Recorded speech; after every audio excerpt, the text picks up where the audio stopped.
Beauty and the beast. पुराने जमाने की बात है। एक शहर में एक व्यापारी रहता था। उसकी 3 बेटियां थीं।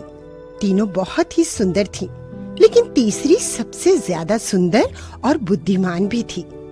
इस वजह से तीसरी बेटी को सब सुंदरी के नाम से पुकारते थे। बाकी दोनों बहनें सुंदरी से जलती थी। वो दोनों अपनी सुंदरता और आभूषणों में ही सारा वक्त निकालती थी। सुंदरी को हमेशा एक ही सपना आता था। वो हमेशा सपने में वही देखती थी कि वो एक खूबसूरत राजकुमार से शादी करके शान से राजमहल में रहेगी। उसकी असली जिंदगी भी उसके सपनों की तरह बहुत अच्छी थी। उसकी जिंदगी में सब खुशियां थी जिनकी वो कल्पना कर सकती थी। एक दिन एक बहुत भयानक तूफान के कारण व्यापारी के सारे जहाज डूब गए और साथ ही उसका सारा धन भी। वो बुरी तरह कंगाल हो गया। मेरा सारा धन डूब गया बच्चों। अब हम अमीर नहीं रहे। आप चिंता न करें पिताजी, हम इस मुसीबत से बाहर निकलने का कोई न कोई रास्ता ढूंढ लेंगे। आप ही हमारे लिए सब कुछ है। हम आपके साथ बहुत खुश हैं। सुंदरी ने घर का सारा काम अपने कंधों पे ले लिया। वो घर की सारी जिम्मेदारी संभालने लगी, लेकिन उसकी दोनों बहनें हर समय अपने पिता से गरीबी की शिकायतें करने लगी। मदद करना तो दूर, वो अपने पिता को और दुख दे रही थी। सुंदरी बस यही चाहती थी कि उसके पिता खुश रहें। एक दिन उस व्यापारी को खबर मिली कि उसका एक जहाज बंदरगाह यानी कि समुद्र तट पर आ रहा है। व्यापारी ने ये बात अपनी बच्चियों को बताई। मेरे जहाजों में से एक जहाज बच गया था और वो जल्द ही बंदरगाह पे आ रहा है। अब हमारे पास फिर से पैसा आ जाएगा। ये खबर सुनकर सभी बहुत खुश हो गए। व्यापारी को तुरंत बंदरगाह जाने के लिए निकलना था। मुझे इसी वक्त बंदरगाह जाना होगा। वापस आते समय मैं तुम सब के लिए कुछ न कुछ लेकर आऊंगा। क्या चाहिए तुम सबको? बहुत दिन से मैंने नए कपड़े नहीं लिए हैं। आप मेरे लिए नए कपड़े ले आइए। मेरे लिए नए गहने। पिताजी, मैं चाहती हूँ कि आप सही सलामत वापस घर आ जाएं। पर मैं तुम्हारे लिए कुछ लाना चाहता हूँ। तुम्हें कोई एक चीज तो बतानी ही होगी। बोलो बेटी। ठीक है, तो आप मेरे लिए बैंगनी रंग का एक गुलाब का फूल ले आइए। व्यापारी बंदरगाह के लिए निकल गया। वहाँ पहुंचकर उसने देखा कि उसका सारा जहाज बुरी हालत में था। सब कुछ टूट चुका था। जहाज चलाने वाले सभी नाविक उसके जहाज का सारा सामान चोरी कर चुके थे। ये देखते ही उसे गहरा सदमा पहुंचा। वो निराश होकर वापस घर लौटने लगा। वो अपने ख्यालों में कुछ इस तरह खो गया कि उसे पता ही नहीं चला कि वो गलत रास्ते पे जा रहा है। वो घने जंगल में खो गया। बर्फ गिर रही थी। हर जगह बहुत सारी बर्फ जमा हो गई थी। कुछ देर में उसका घोड़ा थक गया। वो उस बर्फ पर चल नहीं पा रहा था। व्यापारी ने घोड़े को एक पेड़ से बांध दिया और पैदल आगे बढ़ने लगा। उसे थोड़ी ही दूर पे कुछ रोशनी दिखाई पड़ी। वो आगे बढ़ा तो देखा कि वहाँ एक बहुत बड़ा महल था। वो महल बहुत ही विशाल और खूबसूरत था। वो महल के पास पहुंचा तो महल का सोने से बना बड़ा दरवाजा अपने आप खुल गया। उसे ये सब बहुत अजीब लग रहा था। सबसे ज्यादा अजीब बात ये थी कि वहाँ बिल्कुल भी बर्फ नहीं थी। वहाँ संतरे के पेड़ लगे हुए थे। व्यापारी ने महल के अंदर जाने की सोची। ये महल कितना सुंदर है। व्यापारी महल के अंदर बड़े से दरबार में आ गया। अंदर कोई नहीं था। वहाँ बस एक मेज पर दावत सजी हुई थी। खाने के ताजे और स्वादिष्ट पदार्थ वहाँ रखे हुए थे। उसने कुछ देर इंतजार करने की सोची। काफी समय तक इंतजार करने के बाद भी जब वहाँ कोई नहीं आया, उसने आवाज लगाई, लेकिन वहाँ फिर कोई नहीं आया। क्या यहाँ कोई है? अब और कितना इंतजार करूं? लगता है कोई नहीं आएगा। ये खाना बहुत ही स्वादिष्ट लग रहा है। मुझे भूख भी लगी है। पता नहीं फिर कब खाने को मिले। मैं ये खाना खा ही लेता हूँ। जो भी यहाँ आएगा मैं उसे बाद में शुक्रिया अदा कर दूंगा। उसने जल्दी ही सारा खाना खत्म कर लिया। खाना खाकर वो सीढ़ियों से ऊपर गया। ऊपर उसने एक दरवाजा खोला। अंदर बहुत ही मुलायम बिस्तर सजा हुआ था। उसे अपने भाग्य पे यकीन नहीं हो रहा था। वो जल्दी ही थका होने की वजह से वहां गहरी नींद में सो गया। वो इतनी गहरी नींद में सोया कि उसकी आंख सीधे अगली सुबह ही खुली। जब वो उठा तो उसने देखा कि वहां नए कपड़े रखे हुए थे। वो कपड़े उसके ही नाप के थे। उसने अपने कपड़े बदले और तैयार होकर नीचे आ गया। नीचे उसी मेज पर नाश्ता तैयार रखा हुआ था। सब कुछ उसकी पसंद का था। दूध, ताजा जूस, ब्रेड। उसने पेट भर के नाश्ता किया और अपने घर वापसी की सोची। आप जो भी हैं, आपने मेरी बहुत मदद की है। बहुत बहुत धन्यवाद आपका। मैं अब जा रहा हूँ। व्यापारी महल से बाहर आ गया। बाहर आकर उसने देखा तो हर जगह गुलाब के फूल थे। उसे सुंदरी की बहुत याद आ गई। वो बैंगनी गुलाब ढूंढने लगा, लेकिन वहाँ बैंगनी गुलाब नहीं थे, वहाँ बस लाल गुलाब ही थे।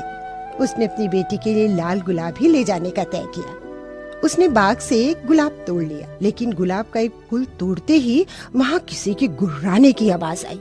व्यापारी पीछे मुड़ा तो उसने देखा कि वहाँ एक बहुत बड़ा और डरावना राक्षस खड़ा था। राक्षस की आंखें खून की तरह लाल थीं। उसके बड़े दांत और नाखून तलवार की तरह तेज और नुकीले। तुम्हारी हिम्मत कैसे हुई मेरे बाग से गुलाब तोड़ने की? मैं तुम्हें अपने महल में पनाह दी, खाना दिया, सोने के लिए बिस्तर दिया, और तुमने क्या किया? क्या इसी तरह किसी के आभार को चुकाया जाता है? देखो, तुमने बहुत बड़ी गलती की है। तुम्हें इसकी सजा जरूर मिलेगी। नहीं नहीं, मुझे माफ कर दीजिए। मैं तो अपनी बेटी के लिए एक गुलाब ले जा रहा था। आपने मुझ पर बहुत दया दिखाई है। मुझे माफ कर दीजिए। क्या कहा तुमने? बेटी के लिए? ठीक है, तुम्हें मेरी एक शर्त माननी होगी। अगर तुमने मेरी शर्त मानी तो मैं तुम्हें छोड़ दूंगा। कैसी शर्त? मेरी 3 बेटियां मेरा इंतजार कर रही हैं। मैं आपके लिए कुछ भी करने को तैयार हूँ। बोलिए, क्या शर्त है आपकी? ओह, 3 बेटियां। ठीक है, तुम्हें अपनी एक बेटी को यहाँ महल में लाना होगा। वो मेरे साथ यहाँ रहेगी। उसके बदले में तुम आजाद होकर जा सकते हो। मुझे मंजूर है। मेरी एक बेटी यहाँ आने को जरूर तैयार हो जाएगी। बहुत अच्छा। मैं तुम्हें अपना सबसे तेज घोड़ा दूंगा। तुम्हारे पास 1 महीने का समय है। 1 महीने में तुम्हारी एक बेटी अपनी मर्जी से यहाँ आनी चाहिए। अगर वो अपनी मर्जी से नहीं आई तो मैं उसे स्वीकार नहीं करूंगा। और अगर 1 महीने में तुम उसे लेकर नहीं आए, मैं खुद तुम्हें ढूंढने आऊंगा और तुम्हें मार दूंगा। व्यापारी ने उस समय अपनी जान बचाने के चक्कर में बिना सोचे उसकी शर्तें मान ली। वो जानता था कि उसकी कोई भी बेटी वहां नहीं जाना चाहेगी। वो राक्षस के दिए घोड़े पे बैठा और वहां से चला गया। घोड़ा बहुत तेजी से दौड़ा और जल्दी ही व्यापारी के घर पहुंच गया। व्यापारी बहुत ही लाचार महसूस कर रहा था। घर पहुंचते ही उसकी बेटियां उससे अपने उपहार मांगने लगी। उसने सुंदरी के लिए लाया हुआ गुलाब उसे दे दिया। ये लो सुंदरी, तुम्हारा गुलाब। मैं तुम दोनों के उपहार नहीं ला सका, और ये गुलाब भी मुझे बहुत महंगा पड़ा है। उसने अपनी बेटियों को सारी कहानी बताई। किस तरह उसके जहाज का सारा सामान चोरी हो गया था, किस तरह वो महल में पहुंचा और उस राक्षस से मिला। उसने राक्षस की शर्त भी उन्हें बताई। ये सुनते ही दोनों बहनें सुंदरी को दोष देने लगी कि उसकी अजीब इच्छा की वजह से ही ऐसा हुआ है। क्या तुम कोई समझदारी की वस्तु नहीं मांग सकती थी? तुम्हें हमेशा कुछ अलग ही चाहिए होता है। हाँ, ये मेरी ही गलती है और इस गलती की सजा भी मुझे ही मिलनी चाहिए। मुझे माफ कर दीजिए पिताजी, आपको मेरी वजह से इतनी तकलीफ हुई। मैं जाऊंगी उस राक्षस के पास। नहीं नहीं नहीं सुंदरी, ऐसा मत कहो। नहीं पिताजी, ये सब मेरी वजह से हुआ है। मैं वहां जरूर जाऊंगी। सुंदरी उस राक्षस के भेजे हुए घोड़े पे बैठ गई। उसके पिताजी ने उसे बहुत समझाया, लेकिन उसने अपना फैसला नहीं बदला। अब तक रात हो गई थी। घोड़े के पंख निकल आए थे। वो उड़ते हुए जंगल के ऊपर से गुजर रहे थे। पूरा जंगल रोशन हो चुका था। जमीन पे तारे टिमटिमा रहे थे। ऐसा लग रहा था जैसे उनके स्वागत के लिए जंगल को सजा दिया हो। जल्दी ही वो संतरे के पेड़ों वाले रास्ते पे आ गए। महल भी रात की रोशनी में चमक रहा था। बहुत खूबसूरत नजारा था। उनके वहां पहुंचते ही महल का दरवाजा अपने आप खुल गया। महल के अंदर हॉल में खाने की मेज सजी हुई थी। पास ही आग भी जल रही थी। लंबे सफर के बाद दोनों काफी थक चुके थे और भूखे भी थे। दोनों ने खाना खाना शुरू किया। कुछ ही देर में वो राक्षस वहां आ गया। उसे देखते ही सुंदरी बहुत घबरा गई। सुंदरी, क्या तुम यहाँ अपनी मर्जी से आई हो? नमस्ते स्वामी। हाँ, मैं यहाँ अपनी मर्जी से आई हूँ। क्या तुम अपने पिता के बिना यहाँ मेरे साथ खुशी से रहोगी? हाँ। मेरी शर्त पूरी करने के लिए धन्यवाद। तुम अपने घोड़े के पास जाओ। उस पर सोने से भरे 2 ट्रंक लाद दिए गए हैं। उतना सोना तुम्हारी बेटियों और तुम्हारे लिए काफी होगा। अब तुम जा सकते हो। अलविदा मेरी बेटी, मुझे तुम्हारी बहुत याद आएगी मेरी बच्ची।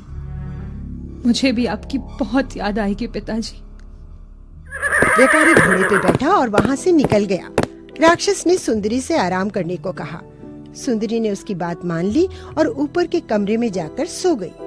अगले दिन सुबह वो उठी तो उसके कमरे में हर वो चीज थी जिसकी उसे जरूरत हो सकती थी। नए कपड़े, गहने इत्यादि। वो तैयार होकर नीचे आई तो खाने की मेज तैयार थी। उसने पेट भर खाना खाया और खिड़की के पास पड़े सोफे पे आकर बैठ गई। इतना ऐशो आराम होने के बाद भी उसे वहाँ अच्छा नहीं लग रहा था। वो सोचने लगी, क्या मैं हमेशा यहाँ कैद रहूंगी? किस तरह से आजाद करूं मैं खुद को? कैसी हो सुंदरी? मैं ठीक हूँ। सुंदरी, क्या तुम मुझसे प्यार करती हो? क्या तुम मुझसे शादी करोगी? अरे डरने की कोई जरूरत नहीं। तुम बेझिझक अपना जवाब दे सकती हो। सिर्फ हाँ या ना में जवाब दो। नहीं। ठीक है, कोई बात नहीं। शुभ रात्रि सुंदरी। शुभ रात्रि। राक्षस वहां से चला गया और अपने संगीत में व्यस्त हो गया। हर शाम वो इसी तरह सुंदरी से मिलने आता और हर दिन वो उससे सवाल करता कि वो उससे शादी करेगी या नहीं। सुंदरी हर दिन उसका प्रस्ताव ठुकरा देती और राक्षस उदास होकर वहां से चला जाता। हर शाम वो संगीत जरूर बजाता था। कई दिनों तक ये सिलसिला चलता रहा। अब सुंदरी को उस राक्षस से डर नहीं लगता था। सुंदरी के दिन महल में मजे से गुजरने लगे। राक्षस ने उसके लिए बहुत सी किताबें लाकर दी। वो उन्हें पढ़ने में अपना समय बिताने लगी। वो बाग में भी जाती थी। राक्षस का संगीत सुनना भी अब उसे पसंद आने लगा था। वो अक्सर बैठकर खूब सारी बातें किया करती। अब तक उसने संगीत भी सीख लिया था। बहुत से दिन गुजर गए और सुंदरी को कुछ भी तकलीफ नहीं हुई। राक्षस बहुत ही दयालु था। उसने सुंदरी को कभी भी परेशान नहीं किया था। फिर एक दिन उसे अपने पिता और बहनों की याद आने लगी। वो उनसे मिलने के लिए तरसने लगी। उसकी याद में वो बहुत उदास रहने लगी। एक दिन राक्षस ने उसकी उदासी का कारण उससे पूछा। मुझे मेरे परिवार की बहुत याद आ रही है। मैं अपने पिताजी से मिलना चाहती हूँ। एक बार उन्हें देखना चाहती हूँ। मुझे बस कुछ दिन के लिए मेरे घर जाने दो। मैं वादा करती हूँ कि मैं 7 दिनों में वापस आ जाऊंगी। तुम मुझसे भागना चाहती हो? ये सब इसलिए ना कि तुम मुझसे नफरत करती हो? नहीं नहीं, ऐसी बात नहीं है। मैं आपसे नफरत नहीं करती। मुझे भी आपसे दूर जाने में बहुत दुख होगा। मैं वादा करती हूँ, मैं जल्दी और जरूर वापस आ जाऊंगी। मैं तुम्हारी बात मानता हूँ, लेकिन अगर तुम वापस नहीं आई तो मेरी जान भी जा सकती है। ये बात याद रखना। तुम समय पर वापस आ जाना। नहीं नहीं, आप ऐसी बातें मत करिए। मैं ऐसा कुछ भी होने नहीं दूंगी। मैं जरूर वापस आऊंगी। उनसे मिलते ही मैं वापस लौट आऊंगी। ठीक है, वहां जाने में तुम्हें कोई तकलीफ नहीं होगी। इस अंगूठी को पहनकर सो जाओ। सुबह उठोगी तो तुम अपने परिवार के सामने आओ। डरना मत। अब जाओ और सो जाओ। राक्षस उदास होकर वहां से चला गया। उसके जाते ही सुंदरी जल्दी से अंगूठी पहनकर सो गई। अगली सुबह वो उठी तो उसने अपने आप को खुद के घर में अपने बिस्तर पर पाया। उसे अचानक वहाँ देखकर उसकी बहनें आश्चर्यचकित हो गईं। सुंदरी अपने पिता से मिली। दोनों गले मिलकर रोने लगे। सुंदरी ने उन्हें राक्षस के स्वभाव के बारे में बताया। राक्षस के बारे में ये सब जानकर उसके पिता ने उससे कहा, सुंदरी, वो राक्षस बहुत ही अच्छा है। उसने तुम्हारे लिए बहुत कुछ किया है। देखो, वो भले ही दिखने में डरावना हो, लेकिन उसका मन बहुत साफ है। मुझे लगता है कि उसके सूरत पे न जाकर तुम्हें उसकी इच्छा पूरी कर देनी चाहिए। ये सुनकर सुंदरी थोड़ा उदास हो गई। वो सोचने लगी कि शायद राजकुमार से शादी करने का उसका सपना कभी पूरा नहीं होगा। देखते ही देखते 1 हफ्ता निकल गया। सुंदरी राक्षस से किया हुआ अपना वादा भूल गई। एक रात उसे सपने में राक्षस दिखाई दिया। वो राक्षस जमीन पे बेहोश पड़ा हुआ था। वो मर रहा था। सुंदरी डर से उठ गई। उसने उसी शाम वापस जाने का फैसला किया। उसने अपने पिता को ये सारी बातें बताई और रात में अंगूठी निकालकर वो सो गई। अगली सुबह वो महल में थी। आंख खुलते ही वो उस जगह गई जो उसने सपने में देखी थी। वहाँ उसने देखा कि राक्षस सच में जमीन पर पड़ा हुआ था और अपनी आखिरी सांसें गिन रहा था। उसे समझ नहीं आया कि राक्षस मर गया है या जिंदा है। वो डर गई कि उसकी वजह से उस राक्षस की मौत हो जाएगी। वो उसके पास गई तो उसने देखा कि उसकी सांसें अभी भी चल रही थीं। उसने तुरंत उसकी आंखों पे पानी छिड़का और राक्षस होश में आ गया। ओह, शुक्र है कि आप ठीक हैं। आपने तो मुझे डरा ही दिया। मुझे अभी पता चला कि मैं आपसे बहुत प्रेम करती हूँ। अगर आपको कुछ हो जाता तो मैं क्या करती? क्या तुम सच में मेरे जैसे बदसूरत प्राणी से प्रेम कर सकती हो? सूरत से क्या होता है? आपका दिल बहुत बड़ा है। आप इतने दयालु हैं। मुझे इससे ज्यादा क्या चाहिए? मैं बहुत प्रेम करती हूँ आपसे। सुंदरी, क्या तुम मुझसे शादी करोगी? हाँ, जरूर। ये कहकर सुंदरी ने उसे चूम लिया। अचानक राक्षस के आसपास चमकीला धुआं सा छा गया और वो हवा में तैरने लगा। जो वो नीचे उतरा तो वो एक खूबसूरत राजकुमार में बदल गया था। मुझे तो यकीन ही नहीं आ रहा। तुम तो बिल्कुल वैसे हो जैसे मैं अपने सपनों में देखती थी। ओह सुंदरी, तुमने मुझे आज एक श्राप से मुक्त किया है। मैंने एक डायन को युद्ध में हराया था। उसने मरते समय मुझे श्राप दिया था कि कोई भी मुझसे प्रेम नहीं करेगा, और उसने मुझे डरावने राक्षस में तब्दील कर दिया था। आज तुमने मुझे सच्चा प्यार करके उस श्राप को तोड़ दिया है। तुमने मुझे आजाद कर दिया है। मुझे तो अपनी आंखों पे विश्वास ही नहीं हो रहा है। क्या ये सच है या मैं सपना देख रही हूँ? राजकुमार ने उसे मजाक में चुटकी काटी और उसे एहसास हुआ कि वो कोई सपना नहीं है। अब हमें ज्यादा देर नहीं करनी चाहिए। चलो चलो चलो, तुम्हारे परिवार के पास चलते हैं और अपनी शादी की खबर उन्हें देते हैं। वो दोनों सुंदरी के घर गए और उन्हें सब कुछ बताया। दोनों की शादी बहुत बड़े जश्न के साथ हुई। सच्चे और साफ दिल ने सुंदरता को पीछे छोड़ दिया था। केवल सुंदर दिखना ही काफी नहीं है। असली सुंदरता होती है साफ मन में, अच्छे विचारों में और अच्छी आत्मा में। ये कहानी हमें ये भी सिखाती है कि जबरदस्ती हम किसी को अपना नहीं बना सकते। किसी से प्यार करने के लिए उसकी मर्जी भी उतनी ही जरूरी है जितनी खुद आपकी।